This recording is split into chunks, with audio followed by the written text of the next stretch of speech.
Look at this diagram. We have a circle, center O, and this line segment is 4.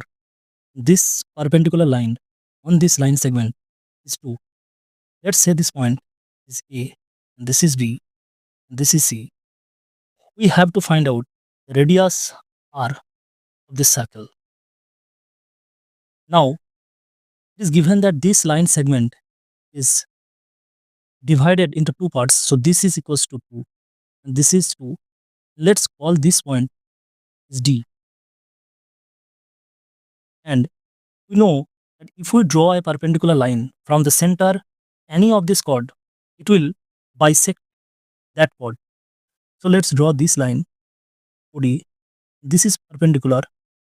So OD is perpendicular to AB. And we know that this perpendicular line will bisect this chord, AB. So this CD and O, CDO, these 3 points are collinear. And this CO is the radius R. Now, if we extend this line CO, it will reach the circle. And let's call this point is M. Now we have two chords, AB and this CM, chord AB and CM. And we know that according to this intersecting chord theorem, you can write AD multiplied with DV, this segment AD and this is DV, will be equals to this CD times DM by intersecting chord theorem. Now, if we look into this figure, you can find this length OD. This OD is equals to CO minus DC, which is equals to R minus 2. This is given.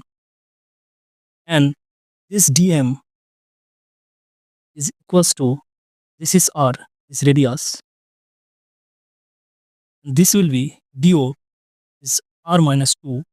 So DM is equals to DO plus OM, which is equals to R minus 2 plus R equals to 2 times R minus 2.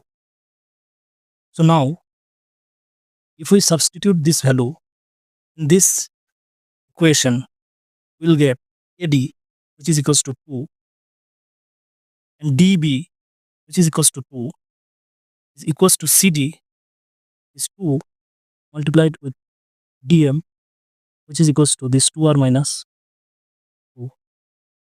Or we can write this is 4 is equals to 4R minus 4, or by adding 4 to both sides, we get R is equals to 8. Therefore, R is equals to 8 by 4 or equals to 2. So this is our answer. R is equals to 2.